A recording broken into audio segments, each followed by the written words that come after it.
네, 우리 지난주 수요일부터 우리 함께함의 은혜를 누리자 이런 주제를 가지고 말씀을 나누고 있습니다. 우리가 목장을 새롭게 시작하면서 목장을 왜 해야 되느냐, 안 하던 것을 왜 하려고 하느냐, 중단된 것을 왜 회복시키려고 하느냐, 또 한 번 모이려고 그러면 귀찮고 힘들고, 그런데 왜 그걸 꼭 하려고 하느냐? 거기에는 함께함의 은혜가 있기 때문입니다. 혼자 신앙생활할 때 경험하지 못하는 크신 은혜와 축복이 성도들이 함께 모일 때 있다는 것입니다.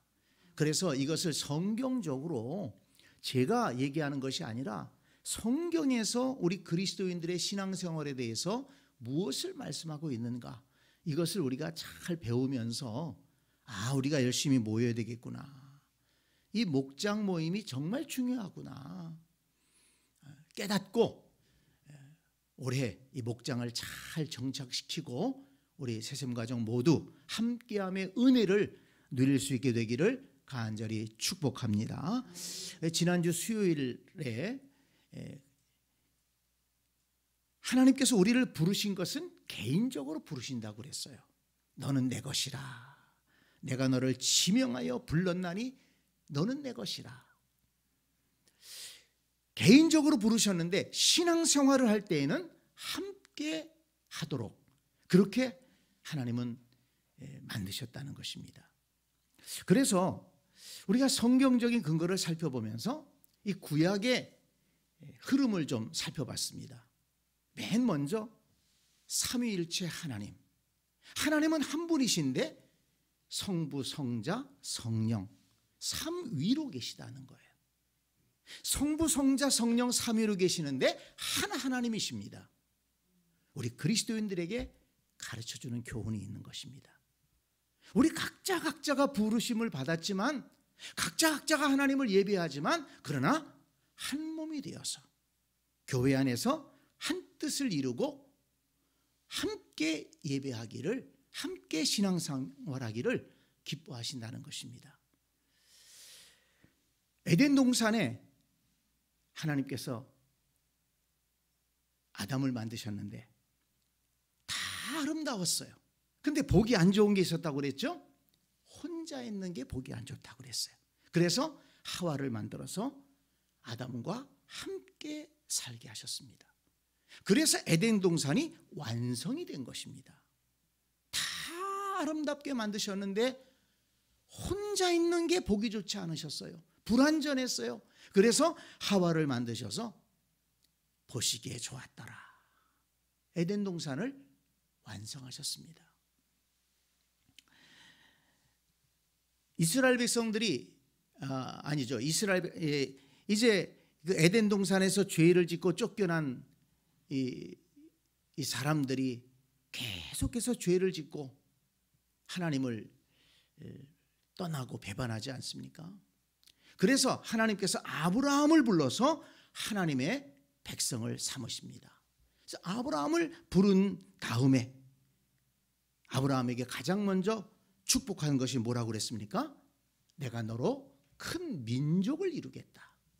그 민족을 이루어서 뭘 하시게요? 그 이스라엘 민족을 세워서 그 이스라엘 민족이 하나님 앞에 예배하고 또 세상을 향해서 하나님의 영광을 선포하도록 그렇게 계획하셨던 것입니다. 그래서 아브라함을 부르셨지만 아브라함을 통해서 민족을 이루시는, 그래서 그 이스라엘 민족이 함께 하나님을 섬기고 하나님을 예배하고 하나님을 전할 때 이스라엘 민족은 사실 하나님의 은혜를 받았죠. 복을 받았죠. 그런데 그들이 하나님을 떠나서 범죄하고 그 주신 사명을 감당하지 못했기 때문에 이스라엘은 마침내 망하고 말았습니다. 이렇게 하나님께서 이스라엘이라고 하는 한 민족을 세우셔서 이렇게 하나님을 섬기도록 하신 것을 보아도 함께 신앙생활하는 것이 얼마나 중요한가 하는 것을 우리가 알 수 있습니다. 오늘 우리가 전도서 말씀을 읽었는데요. 이 말씀에 보면은 이 성경 가운데 함께함의 축복을 잘 정리해 준 말씀이라고 할 수가 있습니다. 우리가 이 말씀을 잘 알고 있는 말씀이지만 한 번 더 우리가 말씀을 살펴보면 두 사람이 한 사람보다 나음은 두 사람이 한 사람보다 낫다는 거예요. 혼자 신앙생활하는 것보다 둘이 함께 신앙생활하는 게 좋다는 것입니다. 외톨이로 살아가는 것보다 더불어 살아가는 게 좋다는 것입니다. 왜 그렇습니까? 거기 몇 가지 이유를 말씀하셨어요. 그들이 수고함으로 좋은 상을 얻을 것임이라. 그들이 수고함으로, 혼자 할 때보다 함께 수고함으로 좋은 상을 얻을 수 있다는 것입니다. 이걸 시너지 효과라고 그러죠. 혼자 일하는 것보다 함께 일할 때 더 좋은 결과를 만들어내는 겁니다. 그래서 1 플러스 1은 2다. 1 더하기 1은 2다. 이건 산수지만 한 사람과 또 한 사람이 힘을 합쳐서 일을 하게 되면 2가 아니에요. 그건 2, 3, 4 플러스 알파가 나옵니다. 어떤 큰 역사가 나타날지 모릅니다. 함께 힘을 합할 때 좋은 상을 얻을 수 있다. 두 번째는 혹시 그들이 넘어지면 하나가 그 동물을 붙들어 일으키려니와 홀로 있어 넘어지고 붙들어 일으킬 자가 없는 자에게는 화가 있으리라. 네, 우리가 살아가다 보면 넘어질 때가 있는 거예요. 우리의 믿음도 흔들릴 때가 있고 또 우리의 건강이 흔들릴 때도 있고 우리의 삶이 흔들릴 때가 있습니다. 그때 옆에서 더불어 살아가던 사람들이 나를 붙들어 줄 수가 있다는 것입니다. 내 믿음도 붙들어 줄 수가 있어요. 내 건강도 붙들어 줄 수가 있고 또 나의 삶에 어려운 문제가 생겼을 때 함께 기도하고 도와주고 격려해서 쓰러지지 않도록 그렇게 붙들어 줄 수 있다는 것입니다. 그런 경험들을 많이 겪어보셨을 것입니다. 그리고 세 번째는 두 사람이 함께 누우면 따뜻하려니와 한 사람이면 어찌 따뜻하랴. 그렇죠. 흔히들 시리다고 얘기합니다. 혼자 있으면. 그러나 함께 교제하고 친한 사람, 참 좋은 사람과 함께 이렇게 만나서 좋은 얘기하고 같이 식사도 하고 또 같이 여행도 하고 또 같이 신앙생활하고 그러면 마음이 따뜻해지는 거예요. 근데 혼자 있으면 추워요. 싸늘해요. 외로워요.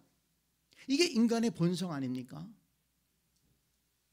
두 사람이 함께 누우면 따뜻하려니와.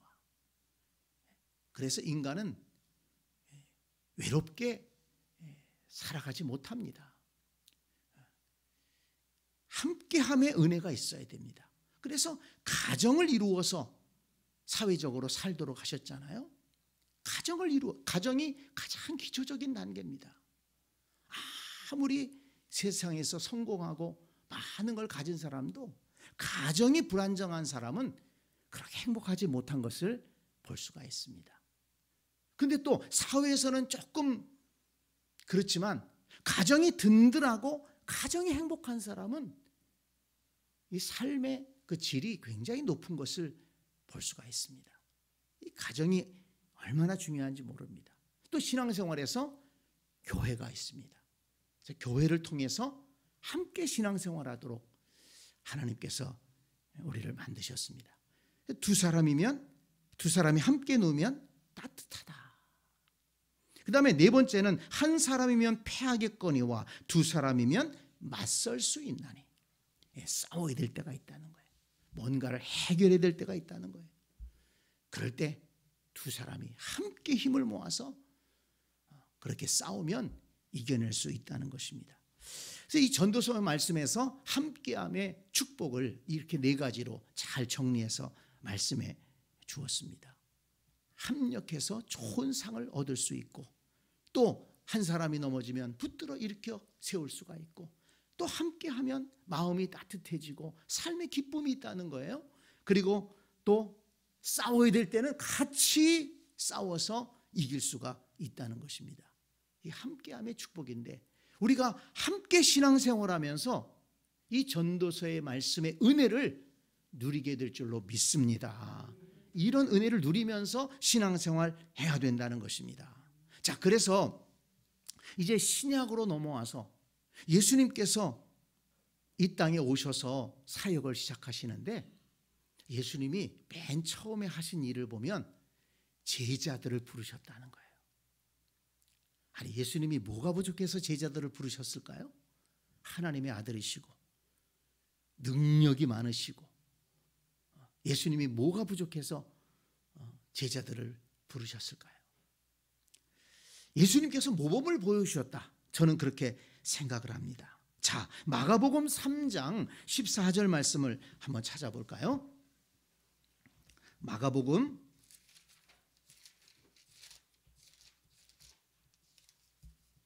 3장 14절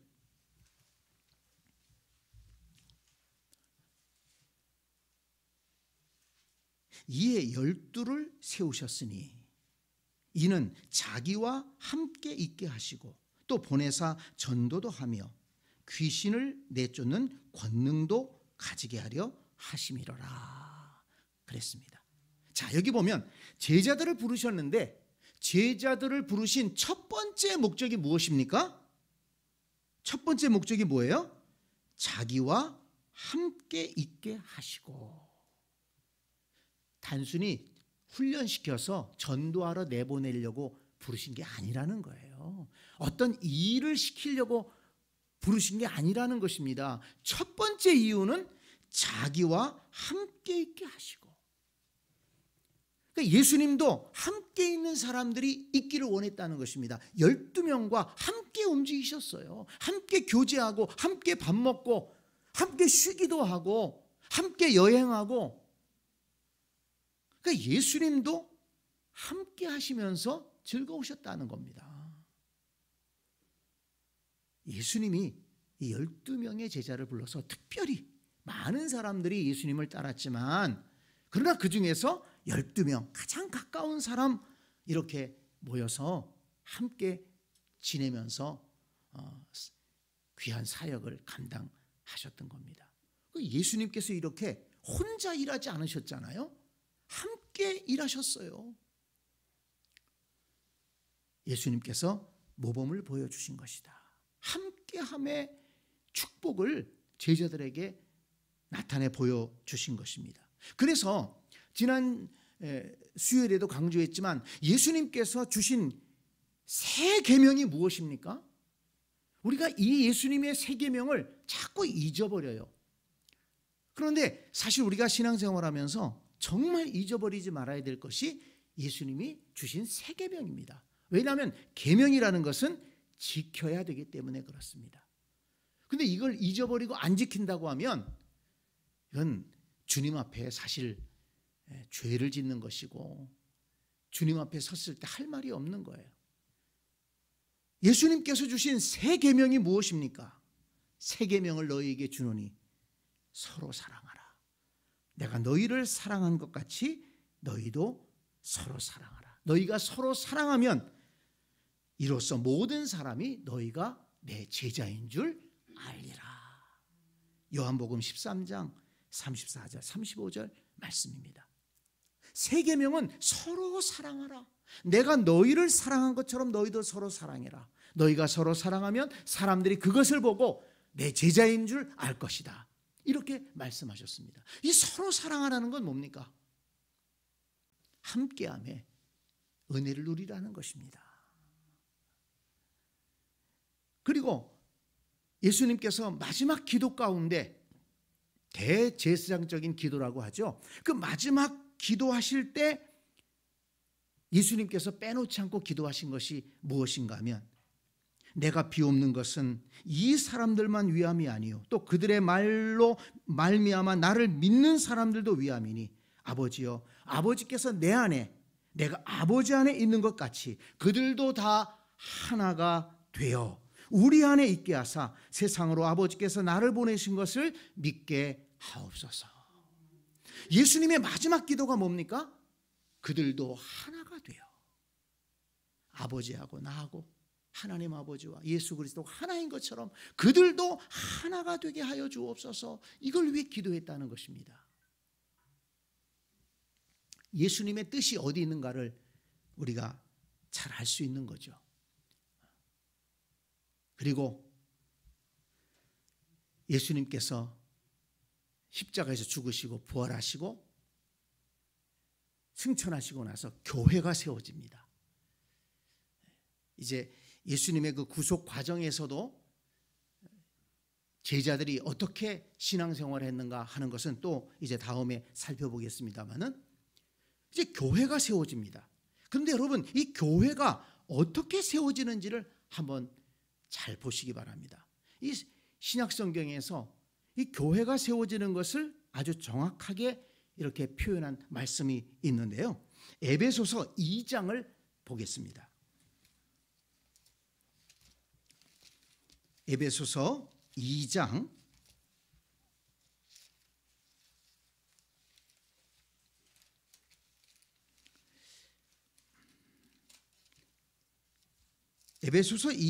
20절부터 22절까지입니다. 교회가 어떻게 세워져 가는지를 우리가 이 말씀을 통해 잘 깨달을 수가 있습니다. 에베소서 2장 20절 잘 보세요. 너희는 사도들과 선지자들의 터 위에 세우심을 입은 자라. 그리스도 예수께서 친히 모퉁이 돌이 되셨느니라. 그의 안에서 건물마다 서로 연결하여 주 안에서 성전이 되어가고 너희도 성령 안에서 하나님이 거하실 처소가 되기 위하여 그리스도 예수 안에서 함께 지어져 가느니라. 아멘. 자, 여기서 몇 가지 우리가 깨달아야 될 것이 있습니다. 교회는 20절 보세요. 사도들과 선지자들의 터 위에 세우심을 입은 자라. 교회는 어디에 세워져야 됩니까? 사도들과 선지자들의 터 위에 세워져야 됩니다. 이게 무슨 말입니까? 사도들과 선지자들이 전한 복음의 말씀, 그 위에 세워져야 된다는 거예요. 예수님께서 마태복음 16장에서 베드로가 주는 그리스도시요 살아계신 하나님의 아들이십니다, 이렇게 고백하니까 너는 베드로라, 내가 이 반석 위에 내 교회를 세우겠다, 이렇게 말씀하셨잖아요. 바로 그 반석이 뭡니까? 사도들이 전한 복음입니다. 그들이 고백한 신앙 고백입니다. 베드로 개인 인간이 아니에요. 인간이 뭐가 있다고 인간 위에다가 교회를 세웁니까? 그렇게 믿으니까는 저 천주교가 저렇게 성경에도 없는 교리들을 만들어 가지고 엉뚱하게 가르치고 그러는 거예요. 그렇게 우상을 세워놓고 뭐 본인들은 아니라고 그러는데 마리아 앞에 가서 기도하고 마리아요 우리의 기도를 들어주소서 그러고 그러잖아요. 베드로 개인이 아니고 베드로가 고백한 신앙 고백, 그 사도들이 전한 말씀, 복음의 말씀, 그 터 위에 교회는 세워져야 됩니다. 오늘날 이단들은 사도들이 전한 그 복음의 터 위에 서 있지를 못하는 거예요. 이단들은 교주들이 가르친 것을 그것을 믿고 따라가니까 이단이 된 것 아니겠습니까? 자, 교회는 첫째로 사도들과 선지자들의 터 위에 세우심을 입었다. 그 다음에 두 번째, 그리스도 예수 안에서 예수께서 친히 모퉁이 돌이 되셨느니라. 모퉁이 돌이 뭔 줄 아시죠? 이 건물을 지을 때 모퉁이를 연결하는 돌입니다. 그러니까 교회는 예수 그리스도께서 연결해 주시는 그런 성도들이 예수 그리스도를 중심으로 해서 세워져 가는 것입니다. 사실 그렇죠. 우리가 예수 그리스도가 아니면 함께 모일 이유가 뭐가 있습니까? 물론 뭐 세상의 친구로, 한 동네 친구로, 직장 동료로 만날 수도 있겠지만 우리 새샘교회라고 하는 것은 예수 그리스도를 중심으로, 그 믿음을 중심으로 함께 모인 것입니다. 그래서 예수님이 모퉁이 돌이 되시는 거예요. 그래서 예수 그리스도에 대한 신앙을 잃어버리게 되면 교회는 무너지게 돼 있습니다. 예수 그리스도가 중심인 거예요.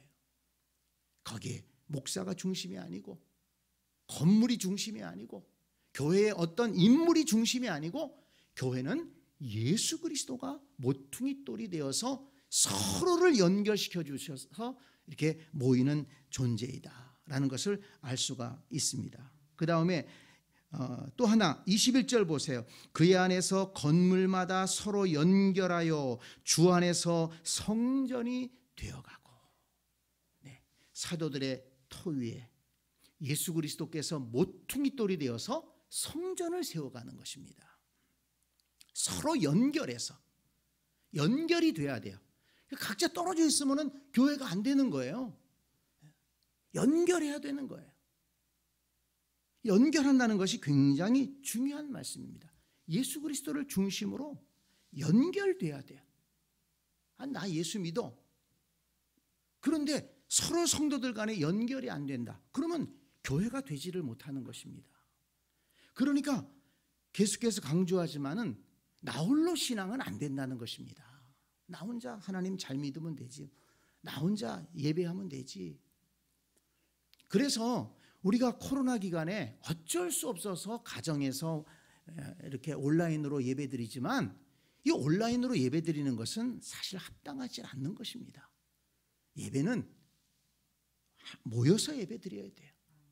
모이지 못할 경우는 어쩔 수가 없죠. 모이지 못할 경우는 혼자서 예배드릴 수 있고 다 괜찮습니다만은, 모일 수 있는데 안 모이는 것은 그건 합당하지가 않은 것입니다. 여기 말씀에 서로 연결하여 주 안에서 성전이 되어가고. 그 다음에 또 하나 중요한 게 있습니다. 22절 보세요. 너희도 성령 안에서 하나님이 거하실 처소가 되기 위하여. 교회는 어떤 처소입니까? 뭐 하는 데입니까? 하나님이 거하실 처소예요. 교회 안에 하나님이 거하신다는 거예요. 하나님이 거하시기 때문에 우리는 우리 교회로 모여서 하나님을 예배하는 것입니다. 그래서 우리 예배 속에 하나님이 거하시고 우리에게 말씀하시고 영광을 받으시고 우리에게 은혜를 주시는 겁니다. 인간의 친교 모임이 교회가 아니에요. 교회는 하나님이 거하실 처소가 되어야 된다. 그렇기 때문에 교회는 거룩해야 됩니다. 하나가 돼야 되는 거예요. 교회가 모였는데 싸우고 뭐 그냥 엉뚱한 짓이나 하고 그러면 거기 거룩하신 하나님이 임하실 수 있겠습니까?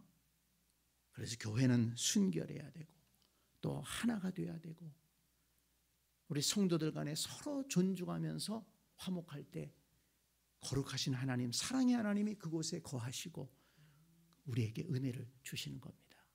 자, 그리고 마지막에 여기 22절 마지막에 보세요. 그리스도 예수 안에서 어떻게? 함께 지어져 가느니라. 함께 지어져 가느니라. 함께라는 말이 참 중요합니다. 이제 우리 신약 성경을 이제 앞으로 공부하다 보면은요, 이 신약 성경에서 함께라는 것을 굉장히 강조합니다. 더불어, 서로, 이런 단어를 굉장히 많이 써요. 이 신앙생활에서 정말 중요한 것이 뭐냐? 함께 하는 거라는 거예요. 함께 지어져 가느니라. 나 혼자 지어져 가느니라? 나 똑똑한데, 내가 능력이 많은데 그러면서 혼자 지어져 갈 수 있느냐? 아닙니다. 교회는 좀 똑똑한 사람도 있고 좀 그렇지 못한 사람도 있을 수 있어요.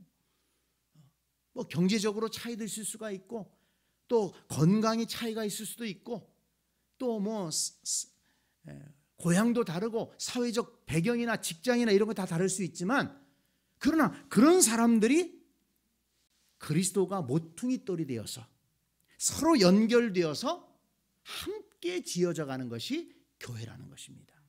그러니까 이 교회의 원리를 정말 말씀을 통해 잘 깨달은 사람은 신앙생활을 올바로 할 수 있는 거예요. 올바로가 뭡니까? 함께함의 은혜를 누리는 거예요. 예. 나 혼자 신앙생활하는 게 아니라는 것입니다. 함께함의 은혜를 누릴 수 있도록 내가 봉사하는 거예요. 서로 봉사하라. 서로 용납하라. 서로 용서해라. 서로 도와줘라. 이런 말씀들이 성경에 얼마나 많이 나오는지 몰라요. 왜 이것을 말씀합니까? 그것이 복된 신앙생활이기 때문에 그렇습니다. 내가 예수 믿어 구원받습니다. 그것은 개인적인 문제라고 그랬어요. 그렇지만은 복된 신앙생활은 함께하는 것이다. 이것을 성경에서 아주 자주 강조합니다. 그래서 오늘 여기 에베소서 말씀에 교회란 뭐냐? 교회란 뭐냐? 사도들과 선지자들의 터 위에 세워진 것이 교회고, 예수님이 모퉁이 돌이 되어서 성도들이 서로 연결하는 곳이 바로 교회입니다. 그리고 그곳에 하나님이 거하십니다. 교회는 하나님의 처소입니다. 하나님을 모시고 예수 그리스도가 모퉁이 돌이 되어서 서로 연결하여 함께 세워져 가는 것이 교회다. 이 원리를 잘 깨달으면 우리가 복된 신앙생활을 할 수 있습니다. 그래서 이것이 바로 우리가 이 목장을 세우는 이유가, 잘 하려고 하는 이유가 그런 이유가 있는 거예요. 예수님도 12제자 같이 모여서 함께 신앙생활 하셨잖아요. 함께 전도하러 다니셨잖아요. 또 함께 기도하셨잖아요. 그렇기 때문에 우리도 소그룹으로 모여서 이렇게 함께 신앙생활하는 것이 필요하다는 것입니다. 이 교회의 원리, 또 복된 신앙생활의 원리를 잘 깨달아서 함께함의 은혜를 누리면서 신앙생활하는 여러분들이 되시기를 간절히 축복합니다. 아멘.